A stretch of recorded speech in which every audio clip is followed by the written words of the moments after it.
Welcome to the Van Cave. It's normally not this neat, um, but I'm going to take some time today to show you around. If you're following the double relay mystery thread, I forget the exact title, it's been changed a few times, you'll know that I'm in the process of cobbling together a homegrown one. You can see how I'm trying to burn myself with various implements of destruction. One thing that I've discovered is if you're getting a soldering gun, don't get a wimpy 30-watt gun. I've resorted to a blowtorch for some of the connections. Look for something that's at least 120 watts. The um, the shrink tube heat gun that I got is great, and it runs off DeWalt batteries. That works really well. Um, anyway, this is what you're waiting to see is the double relay, um, the Franken relay, as I like to call it. It's essentially, and I don't often use that word, two generic relays. I found these on Amazon, and they have the pin numbers on them that correspond to Bosch fuel relays, not the specific double relay pinouts, but it's helpful if you're going from the diagrams that are posted on Samba. Um, there are, for each relay, there are really only three wires we're concerned about. Um, One is the hot wire coming in, the other is the negative ground wire, and I lied, there's four wires we're concerned about. Um, the third is the trigger wire. It takes voltage from whatever is going to cause the relay to activate. And the fourth is the output wire. I have it set up on my test stand. Don't try this at home. Um, and right now the thing is running on the right relay.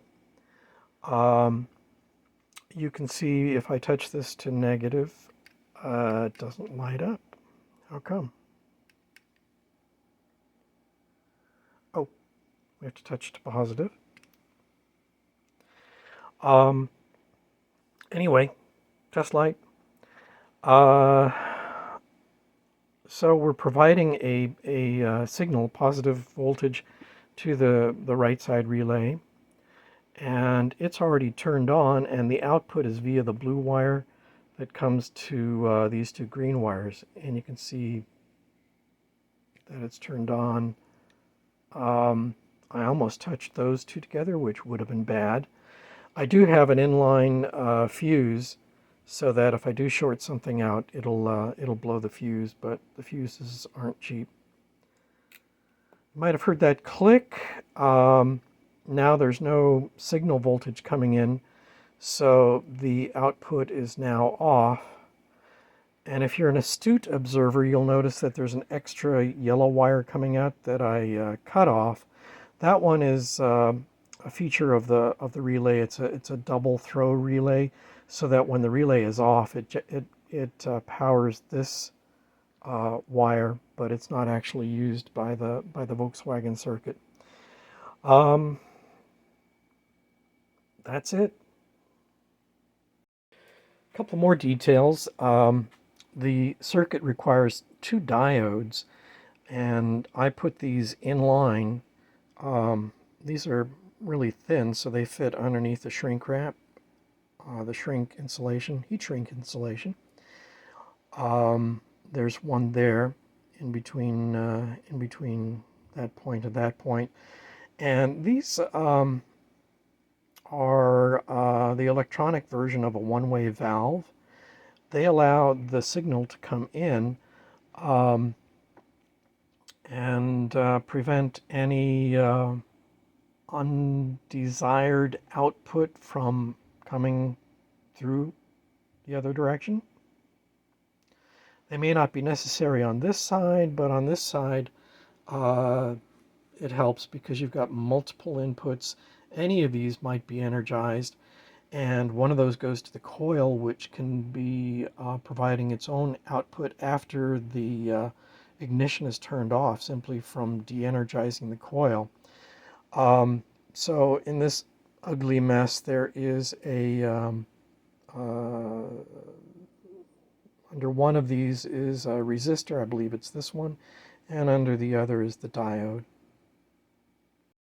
The documentation on Samba, there's several versions, and it's all very helpful, and I really can't add anything to that, so I won't be providing a write-up.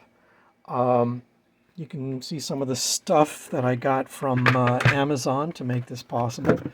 Here are the relay harnesses that come with these relays, and that's the brand that I got. They're about $3 each.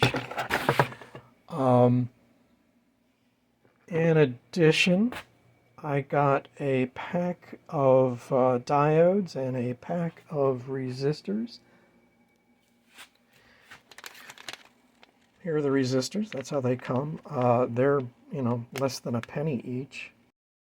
And here are the diodes. I'll put links for these on the posting. Electricity cannot flow towards the end with the solid bar. It can only go the other way. And that's really it. Except I do have a Type 4 balefully staring at me in the background. One of these days I'll get to it.